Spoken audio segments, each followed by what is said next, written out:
Hello, guys, and welcome to the second part of our French and Indian War lecture series, I guess we could call it. Um, Remember that the French and Indian War is the North American theater of fighting in the larger 7 Years' War, okay? And remember what we talked about last time, that it all kind of began over territorial disputes between the British and the French over this region in North America called the Ohio Country. And when we looked on that map, this Ohio Country, here's my pointer, was right here. We're talking like Western Pennsylvania, the Ohio River Valley, okay? That's the Ohio River Valley right there. So that is what's happening, and it's kind of started with the young George Washington being sent into the region to try to kick the French out. That did not go well. Remember the Jumonville affair? Remember that Commander Jumonville had his head split open by the Half King with a tomahawk, and then the Half King bathed in the blood, and Washington was horrified, and he made a major faux pas, then going and setting up this really shoddily constructed that little thing upon the meadow, as the Half King called it, fort, called Fort Necessity, where eventually Washington will have to surrender to Jumonville's brother there. And when he's signing the surrender documents, makes that terrible mistake because he didn't speak French, the translator wasn't very good, of admitting to the murder of Jumonville and basically starting this international incident. All right, so that is where we are at now. It is the next year, 1755. Remember, Washington returns back and expecting to be punished, but actually Dinwiddie and the others, they say, no, no, no, it's you didn't have enough men, it's fine. And actually the British are going to take a larger step here. The following year in 1755, Washington now for a third time will return to the Ohio River Valley, this area in particularly in Western Pennsylvania, to once again try to capture Fort Duquesne near the forks in the Ohio River. This time with the big guns, because he's got the British commander of North America riding next to him, and that is Mr. Edward Braddock. So General Edward Braddock in Washington, they're leading an expeditionary force of thousands in, the British, royal, the red coats, they are going. And by the way, let's just talk about those red coats for just a second. Remember, Washington is a member, George Washington, future first president of the United States. He, at this point, he's what, 20, he's 21, 22. He's 23 at this point. He is in the British military. George Washington is part of the British military. He was born in the colonies as a British citizen, was a colonial British citizen. And there was a distinction there. It was seen as kind of a lower class, even though they're all British. If you were born in England, you had a higher station than if you were British born in the Americas. And you could see this clearly evidenced in the military hierarchy. Because by this point, 23-year-old George Washington, as a colonial officer, was commissioned as a colonel, which is pretty high up there. I mean, he's pretty young, but remember, he'd started early because of the influence of his brother Lawrence and all that. So, I mean, he's got a made in the shade. But if he were to join Braddock fully as an officer in the British, officership, and get commissioned, that's when you get your official like orders. Then he would have to be demoted down to the rank of captain. You go from colonel down to captain. That's a huge, huge demotion. And it would have been extremely embarrassing for Washington to have done that. So instead of being demoted, Washington stays as a colonial officer and instead joins Braddock as an unofficial like aide de camp, like a advisor. And that's kind of always been a sore spot for George Washington. Maybe he internalized this, and I think he did, and this has a very real impact on him moving forward, kind of for his resentment towards the British attitudes against the colonials. They definitely looked down on him for no good reason, especially he felt. Now they're marching through the wilderness to get to Fort Duquesne. Washington knows this land pretty well. I mean, he's been out there quite a few times in the last several years. And there are some Native American scouts that they have, but the road is just not wide enough. So as General Braddock and Washington are making their way, they actually start from the colony of Virginia, Dinwiddie again, making those machinations happen. And then they will officially depart from Maryland. As they're making their way from Virginia and Maryland up to Western Pennsylvania, where Fort Duquesne was, they're having to basically build the road as they go. One thing that we don't think as much about that we should at this time in the mid 1700s is logistics. Okay, it's not just the battle strategy of who goes where and when during the fighting, or the kind of weapons that you have. It's how do you get the men there?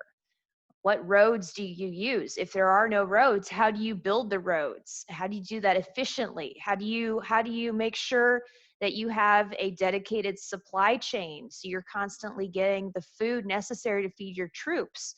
Also remember, most transportation at this time for the wagons for all of your troops' food and supplies is going to have to be carried by large animals, horses, maybe oxen. They're going to need a lot of fodder, which is like hay or grass. Because yeah, you might think, oh well, my horse, my cow, whatever, my oxen, they can graze, and eat the grass as we go. It's fine. You've played Oregon Trail too much, I could tell. But that's not the case, because when you have a large army of thousands going, you're going to have, hundreds, if not thousands, of large livestock animals. They're going to be tromping down the ground as they go, destroying all the plants. So there's nothing for them to graze. They'll also like overgraze it as they go. So again, there's nothing for them to eat. So think about the logistics. And what Braddock did here, even though, spoiler alert, he's going to die, it's going to be a mess. There's a Hamilton song written about how bad this is. But what he does in logistics, bringing this massive force through this wilderness all the way up to Western Pennsylvania, was nothing short of a miracle. Like literally as they go quickly, and they widen this road big enough for all the wagons and supply train, like as they're going. And I mentioned all of this, and I'm spending the time for it. Our time is valuable, how much of it. But it's important because after the French and Indian War is over, after the Treaty of Paris has been signed and ending the 7 Years' War in 1763, you're going to have a proclamation line that bars British colonists from crossing west over the Appalachian Mountains. And we'll talk more about that a little bit later on. But the thing is, most colonists will ignore that proclamation line, and they will start to have the westward migration. And guess how they get out there? Through Braddock's roads, basically, through these passes and roads that are built at this time in this way by guys like Braddock. So that's all important to think about. But this leads us to the Battle of Monongahela. Okay, Monongahela and the Allegheny are the two forks the Ohio River makes when it gets to Fort Duquesne, which will become, it's right outside Pittsburgh, Pennsylvania today. Will become Fort Pitt. Who wins the French and Indian War? It's not the French or the Native Americans. And so Braddock and his men in Washington, they cross the Monongahela, and they're like expecting a fight when they get close, but nothing happens. So they're like, yeah, we made it. We're almost there.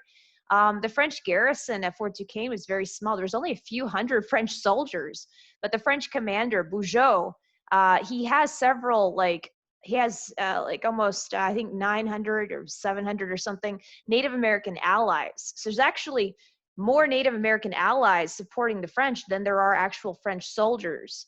And because of this, Bugeaud does something rather extraordinary. He strips down from all his, wonderful, beautiful French blue regalia, and is bare-chested. He puts on Native American war paint, and then he goes and, unlike a Native American warrior, is going to lead the Native Americans, Captain Bugeaud of the French.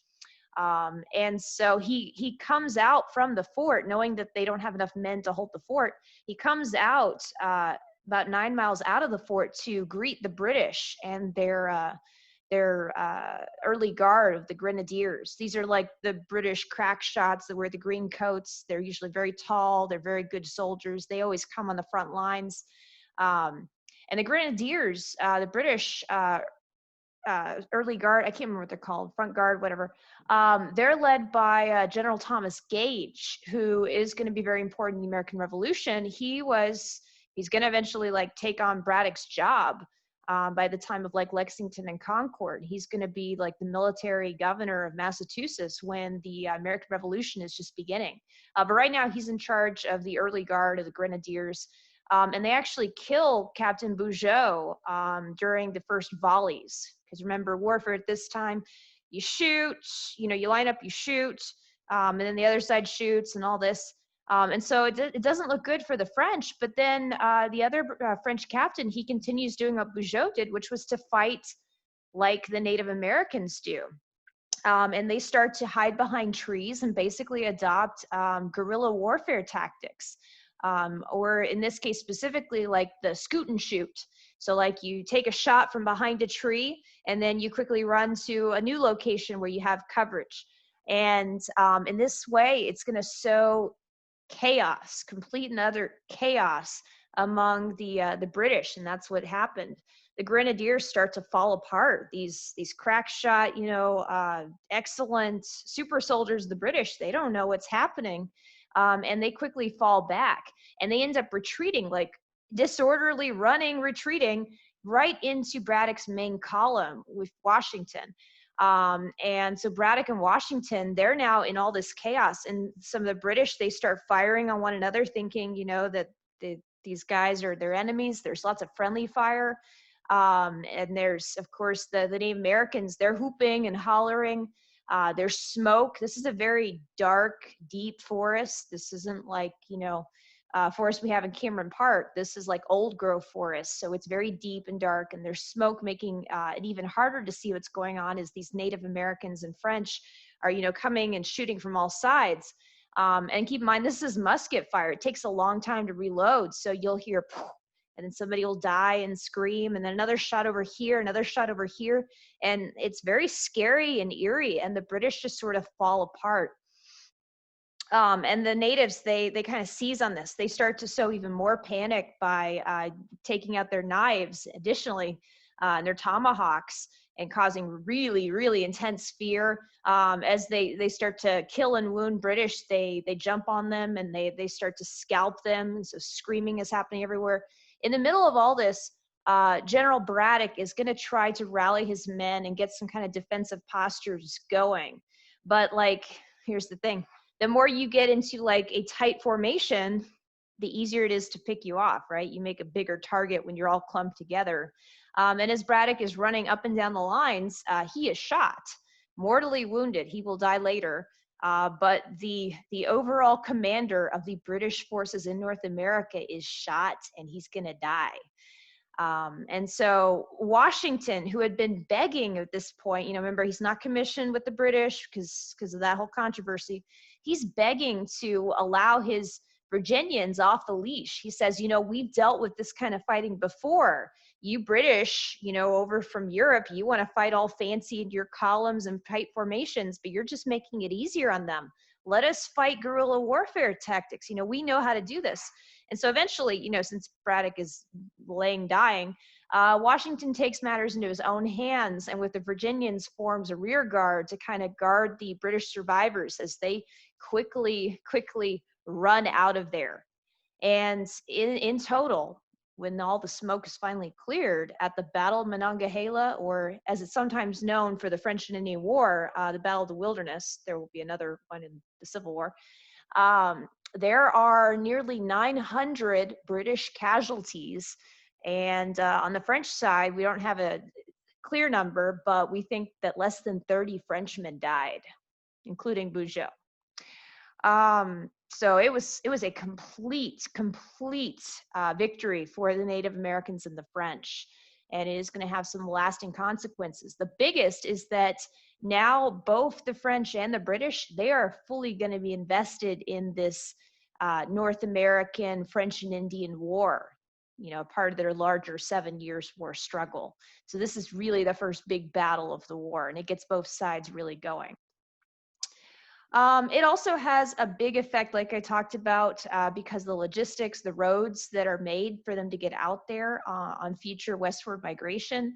It also has a big impact on the guys who witnessed this terrible, disgraceful, embarrassing defeat of the British. Not only George Washington, who Braddock really liked, by the way, even though, remember, he wasn't commissioned, he was just an advisor, aide de camp. Braddock actually, as he lay dying the next evening, pulled young Washington close and said, "Hey, will you make sure that I'm buried?" And as they were leaving and returning to the main column with Dunbar, I think it was his name, the other general there, they actually buried General Braddock, this big figure, in an unmarked grave. And then after the troops had paid their respect and Washington had paid his respect, they marched over the grave, all these men and horses, so that the French and the natives would not be able to find the general's body and disgrace it.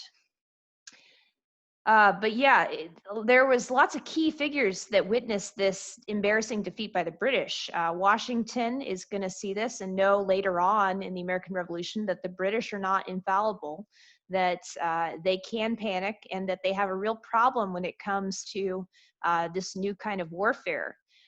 There's also Virginians like Daniel Morgan and Charles Lee and others that will be leaders in the Continental Army during the American Revolution that were there and participated and survived in this battle that took these lessons home.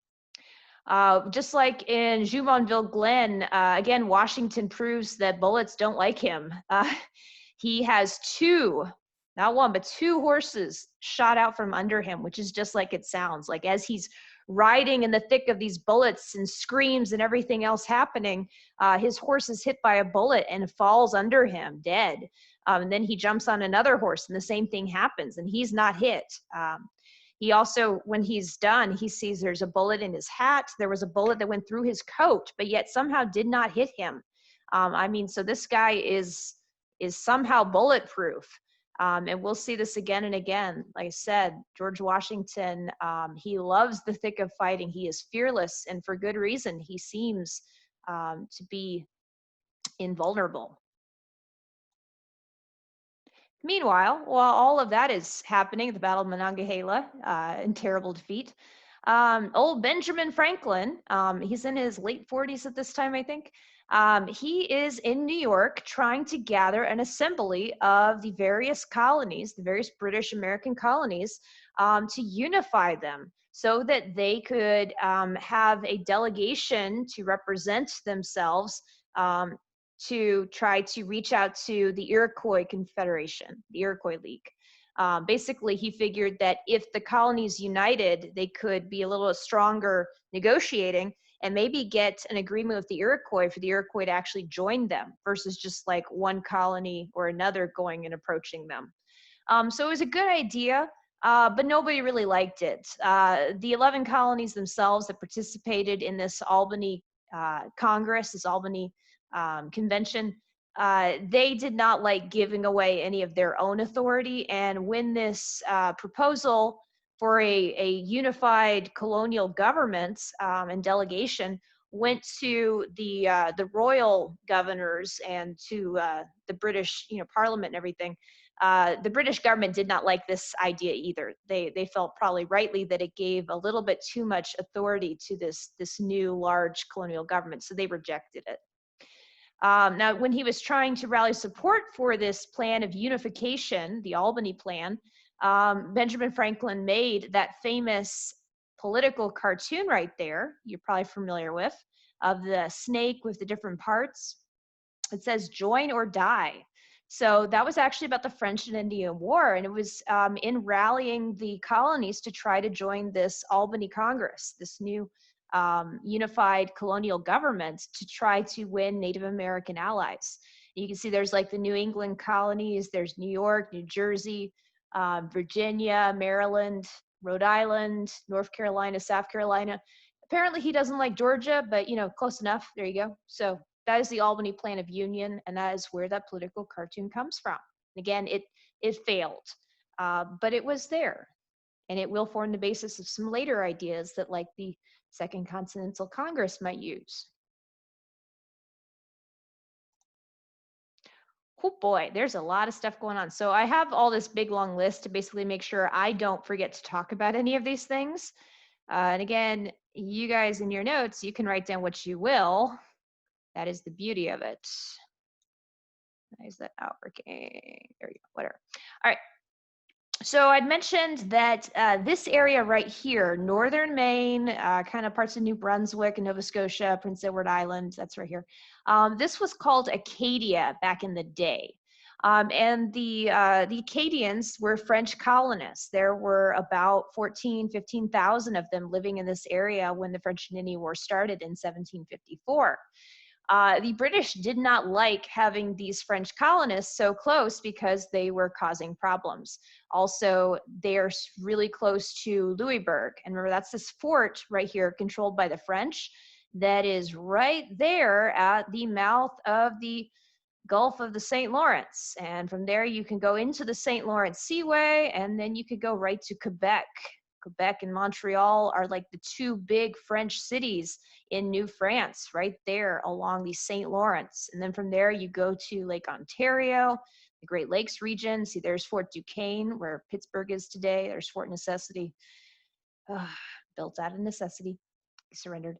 And then the Mississippi and all this. So this fort right here is super critical. And the Acadians, these French colonists, they were supplying that fort. So as a strategic move, the British government basically orders all of these French colonists, these Acadians who lived in this region, to be expelled forcibly. And there were some terrible things that the British did to these French colonists during the expulsion. Many women were raped, many families were killed, children massacred, their property burned. There were about 11,000 Acadians forcibly loaded onto ships. Many of them will eventually arrive as like indentured type servants and stuff into the American British colonies. Some were sent back to Europe, to Britain and France. And then eventually there will be several thousand that make their way to, can you guess? Where is there, look on the map, where is there a large population of French-speaking people in the United States, or with French culture? Like, think jambalaya and Creole, right? That is in Louisiana, the state of Louisiana. So many of these Acadians that were expelled eventually find their way to Louisiana, which at this time, remember, was controlled by France. And they set up communities there, like in New Orleans and Baton Rouge. That's a French name, right? And Orleans, that's from a French name. And that's where you get the Cajuns. That's where you get Cajun culture, because Acadian, that is where you get the name Cajun. There you go. But yeah, terrible things were done to the Cajuns, or the Acadians, by the British during that expulsion. It's kind of a big part of Canadian history, actually. And speaking of Canadian history, I know this is an American history class, but you know, oh, Canada, they're our northern neighbor. We should know some stuff about them. In Canada, the French and Indian War is actually known as the War of Conquest, because this is when, you know, French Canada is taken over by the British, okay, just like what happened here in Acadia. By the way, in Maine, beautiful national park, Acadia National Park there. Okay, now after the terrible loss of the British at Monongahela, the British will take some efforts to try to fight on a level, more of that guerrilla warfare tactics, the scoot and shoot, find your cover, you know, don't stand out in the open with your mouth gaping and being, horrified. They will try to adopt some of those tactics, and they will form the Rangers. Now, Robert Rogers was kind of the first captain or leader of this new regiment. That's why it's gonna be called Rogers Rangers. But they're like the predecessor to the modern day Army Rangers. In fact, there's a lot of different British and American military groups that trace their lineage back to the Rogers Rangers. And they will fight also a little bit in the American Revolution. If you've ever seen Turn, Washington Spies, the Turn AMC show, then you've seen a fictional account of this, but they were pretty bad A. These guys would be known for being kind of a rough group, but they would go into the woods. They would be scouts. They could do like close quarters fighting. They could do guerrilla warfare. That gave the British a little bit more coverage there. The Iroquois are going to adopt neutrality after the Battle of Fort William Henry in upstate New York. There's Fort William Henry.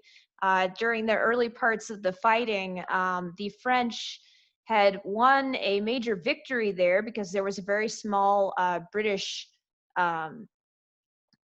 defensive force. They were very outnumbered, so the British surrendered.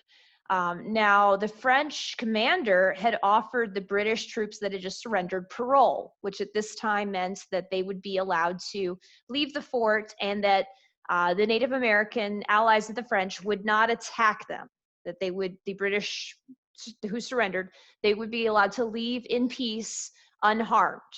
Now, of course, that does not happen. The Native Americans were very upset at the French commander that he was not allowing them the spoils of war, because if you're Native American, the reason why you fight is to get the winnings, the rewards, the loot, basically. And so they ignored the French commander's orders and instead will besiege upon these surrendered British as they're retreating from Fort William Henry. And they massacred them, they butchered them, they slaughtered, they scalped them. It was pretty bad. And because of this incident, the British will take no prisoners for a lot of the rest of the war. The British will treat the French very harshly after this because of how the surrendered British were treated there. Now, the Iroquois, kind of knowing that the tide of the war was turning and that they're dealing with way more British citizens here than they are French, they adopt neutrality. They'd always kind of been neutral with the British and sided with the British, but they had been dealing with the French, trading with the French, giving the French, information. Now they say that they're not going to do that anymore. And eventually, by 1758, I think they signed, along with the British, the Treaty of Easton. And the Treaty of Easton is also really important for later on. It's going to formally ally the Iroquois and the British. It's going to say the Iroquois will only support the British. And in exchange for that assistance against the French, the British promised that they will not allow any British American settlers to go west, that's west, across the Appalachian Mountains, which is why the British government, after the war is over, signs that proclamation line telling British colonists you can't cross the Appalachian Mountains. That's in 1763. And of course, that's going to become a major point of contention. A lot of American settlers, the whole reason why they fought this war, think like why Washington was out there, it was to get this land. And then hear the British say, no, we made an agreement with the natives that it's their land, you can't have it. Now, who's the bad guy here, right? Who's the one that's trying to make sure the Native Americans are getting their agreement upheld? Who's the ones trying to grab their land? I mean, it throws. I mean, I'm not saying that our American forebears were evil people, but history is always more nuanced and complicated when you look at all the sides. So bear that in mind. That's from the Treaty of Easton. Okay. After 1756, the French are going to be more focused on the European conflict of the 7 Years' War than in North America. They're not going to be spending as many resources and resupplying. which is going to make things hard for those French troops that are here, especially as they start to have, more and more Native Americans leave them now that the very powerful Iroquois League is against them. So things are starting to turn south on the French after 1756.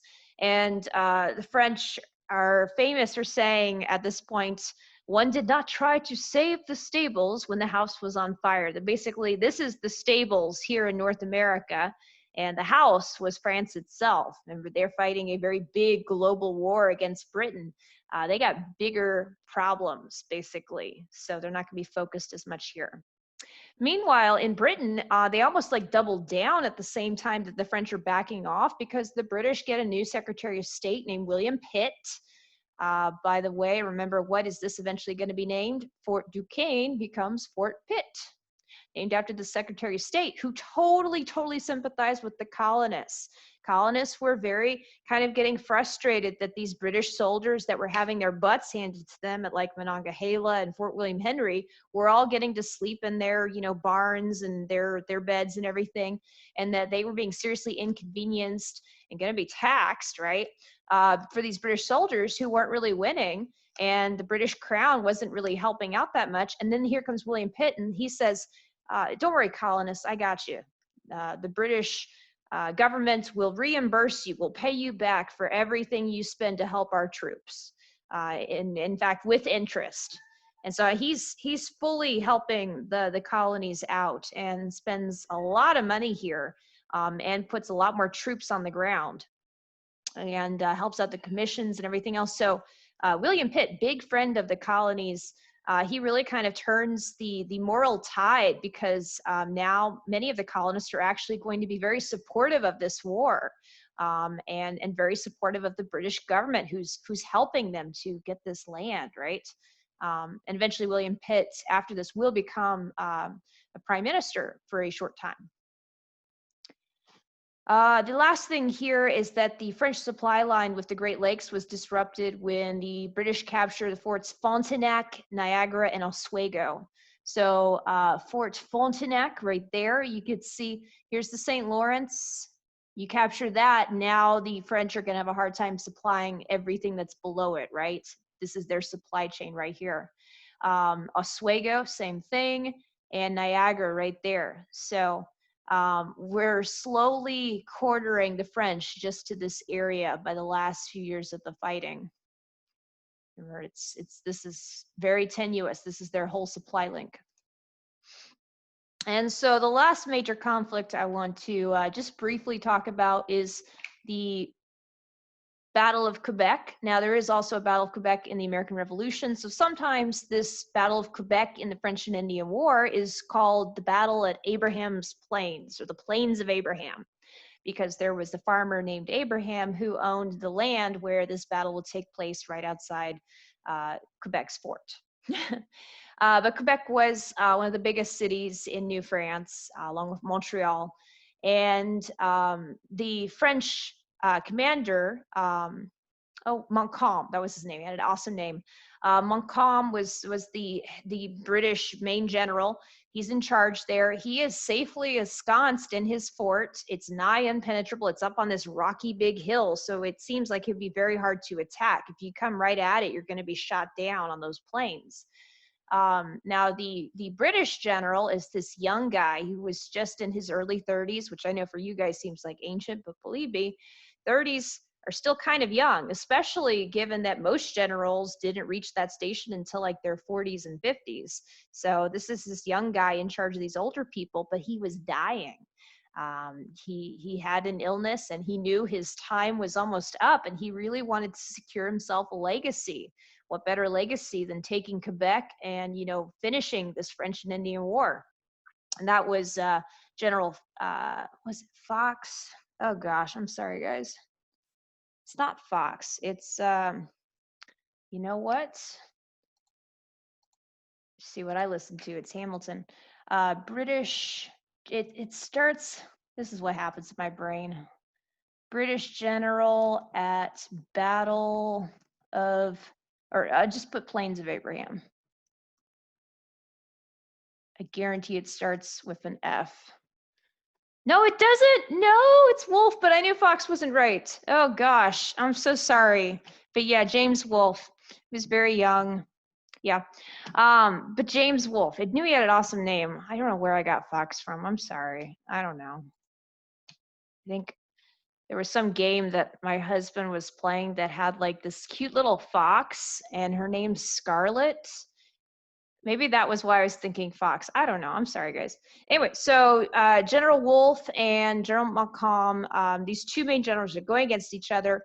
And the British guy, Wolfe, he has the idea that his troops will scale the cliffs behind the fort, and that's what they do. They go up this ragged pass.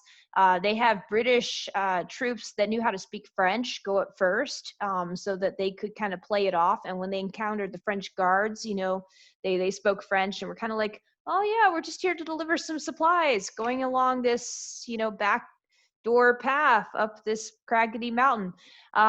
Nothing suspicious here." And eventually they get up there, and Montcalm comes out of the fort to engage the British, which a lot of people are scratching their heads still to this day. Like, Montcalm, the French general, he would have been just fine if he'd stayed in the fort. Why did he do it? Because this is going to be a major, major mistake. And I think the reason was because he was assured that there were going to be reinforcements coming, and he figured that this would be a quick and easy way to end, in this, um, versus having to stay behind his walls and suffer, an invasion and run out of supplies or something. But the reinforcements never came, and coming out of the fort, it's a major, major mistake, and both generals are shot, mortally wounded. Wolfe dies as the battle is ending. There's a famous portrait of General Wolfe dying, knowing that he'd accomplished his goal and won Quebec. And Montcalm, the main French general of all of North America, he dies, I think, in the early morning hours the next day. Now, what does this mean? Well, now the British have control here. Here's Quebec, okay? The Plains of Abraham. It sounds really epic, right? Well, now that, and there's Wolfe, I should have seen it.